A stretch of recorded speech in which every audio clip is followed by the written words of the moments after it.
നാം ഒരിക്കലും ആർഭാടത്തിലൂടെ മതിമറന്നു പോകരുത്. അല്ലാഹു തആല നമുക്ക് നിഅ്മത്ത് ചെയ്താൽ ആ നിഅ്മത്തിന് നമ്മൾ നന്ദി ചെയ്യണം, അല്ലാഹുവിന് ശുക്ർ ചെയ്യണം.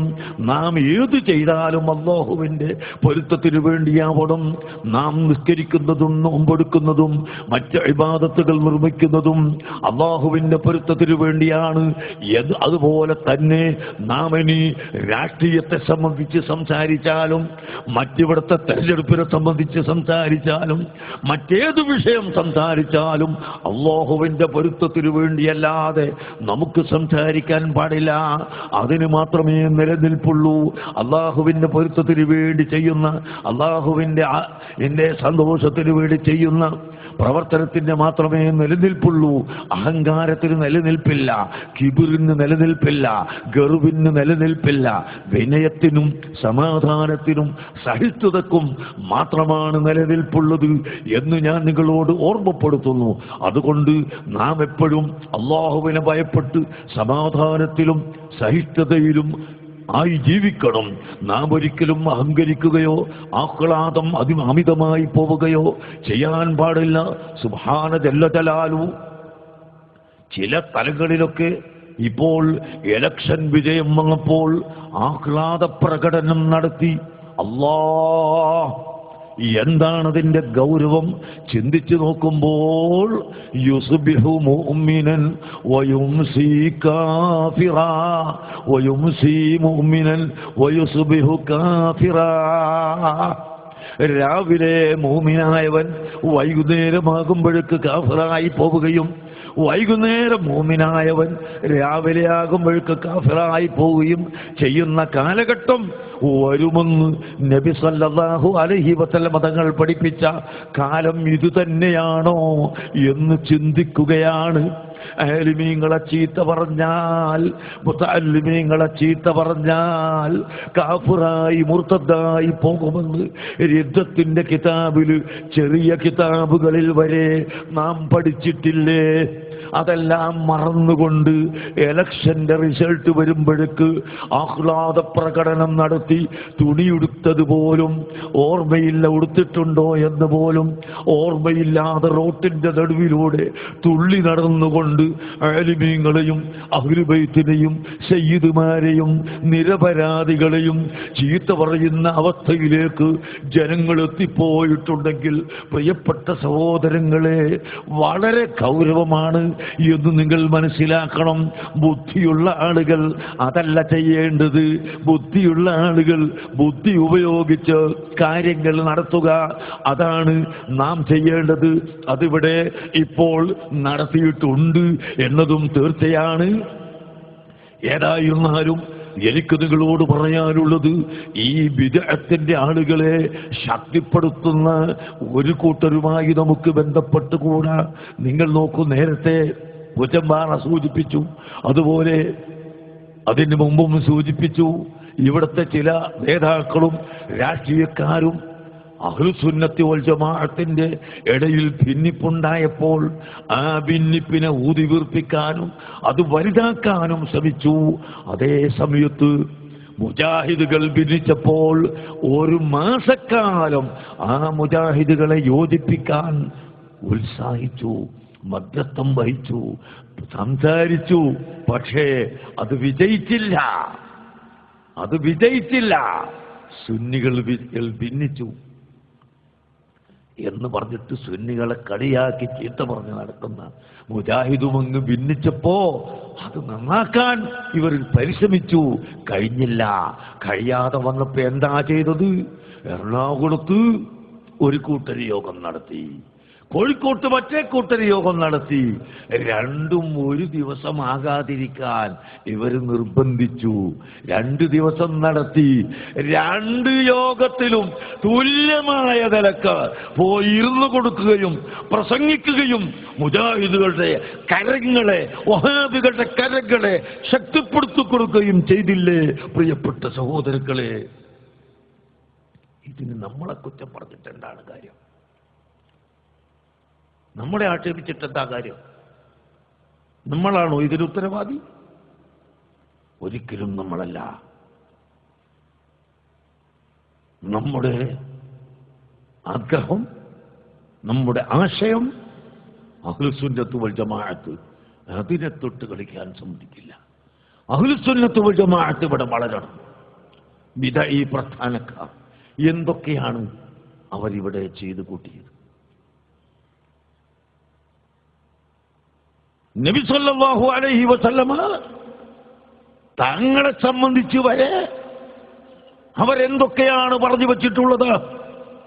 നിങ്ങൾ കേട്ടില്ലേ? അല്ലാഹുവിന്റെ ഹബീബ്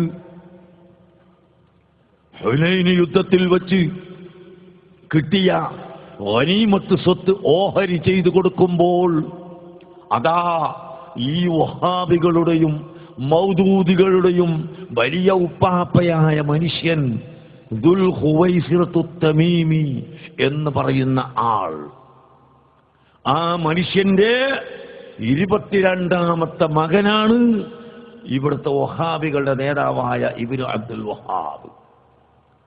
അതേ കുടുംബത്തിൽ നിന്ന് തന്നെ വന്ന ആളാണ് അബുൽ അലാ മൗദൂദിയും. ഇവൻ വന്നിട്ട് എന്താ പറയുന്നത്? ഇഅ്ദിൽ യാ മുഹമ്മദ്, മുഹമ്മദേ നീ നീതി ചെയ്യണം കേട്ടോ. നിനക്കിഷ്ടമുള്ളവർക്ക് അധികം കൊടുക്കുക, അല്ലാത്തവർക്ക് കുറച്ച് കൊടുക്കുക, അങ്ങനെ ഓഹരി ചെയ്യാൻ സമ്മതിക്കില്ല. അല്ലാഹുവിന്റെ ഹബീബ് വളരെ വിനയമുള്ള ആളല്ലേ. അതുകൊണ്ട് അവിടുന്ന് പറഞ്ഞു ഇല്ലം അഅദിൽ ഫമൻ യഅദിൽ. എടോ, ഞാൻ നീതി ചെയ്തിട്ടില്ലെങ്കിൽ പിന്നെ ആരാണ് നീതി ചെയ്യാനുള്ളത്? ലോകത്തിന് നീതി പഠിപ്പിക്കാൻ വേണ്ടി അയക്കപ്പെട്ട ഞാൻ നീതി ചെയ്യില്ലെങ്കിൽ ആരാണ് പിന്നെ ഉള്ളത് എന്ന് ചോദിച്ചു. ആ സമയത്ത് സയ്യിദുനാ ഉമർ ഇബ്നു ഖത്താബ് റളിയല്ലാഹു അൻഹു എഴുന്നേറ്റ് പറയുന്നു, നബിയേ ഇദൻ ലി യാ റസൂലല്ലാഹ് അഖ്തുൽ ഹാദൽ മുനാഫിഖ, ഈ കപട വിശ്വാസിയെ കഥ കഴിച്ചു കളയട്ടെ, ഞാൻ അവരെ കൊല്ലുകളയട്ടെയോ? തങ്ങൾ എനിക്ക് സമ്മതം തരുമോ? അല്ലാഹുവിന്റെ റസൂൽ പറഞ്ഞു, ലാ ലാ ലാ, കൊല്ലാൻ പാടില്ല. പഠിച്ചോനെ, അന്നെങ്ങാനും കൊല്ലാൻ ഓർഡർ ഇട്ടിരുന്നുവെങ്കിൽ പിന്നെ കൊല്ലൽ തന്നെയായി. അതുകൊണ്ട് കൊല്ലാൻ പാടില്ല. മാത്രമല്ല അല്ലാഹുവിന്റെ ഹബീബ് പറഞ്ഞു ഫഇന്നഹു യഖ്റുജു മിൻ ദി ഹാദാ അഖ്വാമുൻ യഖറഊനൽ ഖുർആന വലാ യുജാവിസു തറാഖിയഹും വയതകല്ലമൂന ബിഖൈരി കലാമിൻ നാസ് യംറുഖൂന മിനദ്ദീനി മുറൂഖസ് സഹ്മി മിനർ റമിയ്യ. ഇവന്റെ പരമ്പരയിൽ നിന്ന് ഒരു വിഭാഗം ആളുകൾ വരും, അവർ ഖുർആൻ ധാരാളമായി ഓതും. നിങ്ങൾ കേട്ടില്ലേ, ഇവിടുത്തെ മുജാഹിദ് അരമണിക്കൂർ പ്രസംഗിച്ചാൽ വേണമെങ്കിൽ 88 ആയത്തോതും. ആയത്തും പറയുന്ന വിഷയമായിട്ട് ബന്ധമൊന്നും ഉണ്ടാവില്ല. ആയത്തിന്റെ നമ്പറും പേജും പറയും. ഖുൽ ഹുവല്ലാഹു അഹദ് 38 313 ഇങ്ങനെ ഖുൽ ഹുവല്ലാഹു അഹദ് ആയത്തിന്റെ പേടിച്ചുകൊണ്ട തെറ്റിപ്പോണ്ടാന്ന് പറഞ്ഞിട്ട് നമ്പറും പേജും ഒക്കെ പറയും. ബന്ധമുണ്ടാവില്ല, വിഷയവുമായി ഒരു ബന്ധമുണ്ടാവില്ല. അങ്ങനെ കുറെ ആയത്തുകൾ ഓതും. ലാ യുജാവിസു തറാഖിയഹും, അവരുടെ തൊണ്ടക്കുഴിയിലേക്ക് അത് കടക്കൂല, അതുമായി ബന്ധമില്ല. വയതകല്ലമൂന ബിഖൈരി കലാമിൻ നാസ്, ഖുർആനും സുന്നത്തും മുറുകെ പിടിക്കണം എന്ന് തുടങ്ങി നല്ല നല്ല വാക്കുകൾ ഇങ്ങനെ പറയും. പക്ഷേ യംറുഖൂന മിനദ്ദീനി, അല്ലാഹുവിന്റെ ദീനിൽ നിന്ന് അവർ പുറത്തു പോകും. മുറൂഖസ് സഹ്മി മിനർ റബിയ്യത്തി, ഒരു വേട്ടമൃഗത്തിലേക്ക് നല്ല മൂർച്ചയുള്ള സ്പീഡുള്ള അമ്പ് ചെന്ന് തറച്ചാൽ ആ വേട്ടമൃഗത്തിൽ നിൽക്കാതെ അവിടെ നിന്നും അപ്പുറത്തു പോകുന്നത് പോലെ ആ മനുഷ്യൻ ദീനിൽ നിന്ന് പുറത്തു പോകും. ഉമറേ, ആ പാർട്ടിയാണ് ഇവിടെ വരാനുള്ളത്.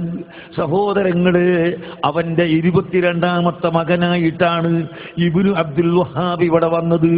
ആ മനുഷ്യൻ തന്നെയല്ലേ മദീന മുനവ്വറയിൽ ചെന്ന് അഷ്റഫുൽ ഖൽഖ് സല്ലല്ലാഹു അലൈഹി വസല്ലമ തങ്ങളുടെ ഹളറത്തിൽ ചെന്ന് അവിടെ സിയാറത്ത് ചെയ്യുന്ന ആളുകളോട് മുഴുവനും ദേഷ്യപ്പെട്ടുകൊണ്ട് പറഞ്ഞു, ഫഇന്ന മുഹമ്മദൻ عصاي هذا خير من محمد فإنه قد مات وابتلى واتصل بالأرض. കയ്യിൽ പിടിക്കുന്ന ഒരു വടി, ആ വടി കാണിച്ചുകൊണ്ട് പറയുന്നു, ഈ വടിയാണ് ഈ ശവകുടീരത്തിൽ കിടക്കുന്ന മുഹമ്മദിനേക്കാൾ ഖൈറായത്, എന്റെ കയ്യിലുള്ള വടിയാണ്.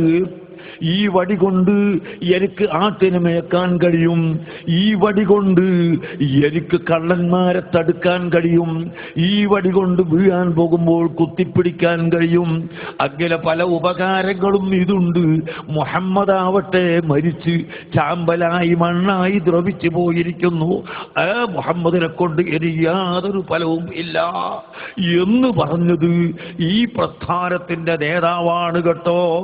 പ്രിയപ്പെട്ട സഹോദരങ്ങളെ, ഇത് മുസ്ലിം സമുദായത്തിന്റെ വിശ്വാസത്തിനെതിരാണ്. അള്ളാഹുവിന്റെ ഹബീബ് നശിച്ചു പോയിട്ടില്ല. അള്ളാഹുവിന്റെ ഹബീബ് ഖബറിന്റെ ഉള്ളിൽ ഹയാത്തോടുകൂടി നിൽക്കുന്നു. ഖുർആൻ പറയുന്നത് കേട്ടില്ലേ? വഅലമൂ അന്ന ഫീകും റസൂലല്ലാഹ്, അള്ളാഹുവിന്റെ റസൂല് നിങ്ങളെ കൂടെ തന്നെയുണ്ട്. വേറെ ആയത്തിൽ കാണാം, ഖുൽബലു ഫസയറല്ലാഹു അമലക്കും വറസൂലു, ഓ മുഅ്മിനീങ്ങളെ നിങ്ങൾ അമൽ ചെയ്യുക, ഫസയറല്ലാഹ് തീർച്ചയായും അല്ലാഹു തആല നിങ്ങളുടെ പ്രവർത്തനം കാണുന്നുണ്ട്. തീർച്ചയായും അള്ളാഹു നിങ്ങളെ പ്രവർത്തനം കാണുന്നുണ്ട്. വറസൂലുഹു, അള്ളാഹുവിന്റെ റസൂലും നിങ്ങൾ ചെയ്യുന്നത് കാണുന്നുണ്ട്, വീക്ഷിക്കുന്നുണ്ട് എന്നാണ് ഖുർആൻ പഠിപ്പിക്കുന്നത്. സഹോദരങ്ങളെ, ഈ സ്വലാത്ത് നഗറിൽ ഒരുമിച്ച് കൂടിയ ആയിരങ്ങൾ ചെല്ലുന്ന സ്വലാത്തും ഇവിടുന്ന് സാധുവായ ഫഖീറായ ഞാൻ പറയുന്ന ഉപദേശവും ഞാൻ ഓതുന്ന ആയത്തും ഹദീസും ഈ പറയുന്ന പ്രസംഗവുമെല്ലാം അള്ളാഹുവിന്റെ ഹബീബ് കാണുന്നുണ്ട് കേട്ടോ, അവിടെ നിന്ന് അറിയുന്നുണ്ട് കേട്ടോ.